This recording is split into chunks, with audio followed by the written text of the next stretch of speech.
good morning. And you know me, Emily.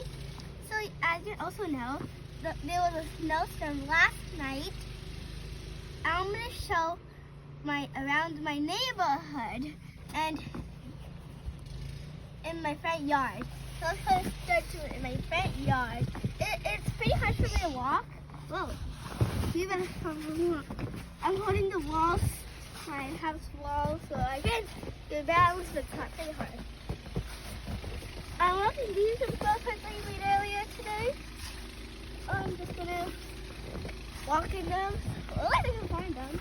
Well, at least they fall down again. Well, I told you I'm out of balance. Well, so this is my front yard. It's covered in snow.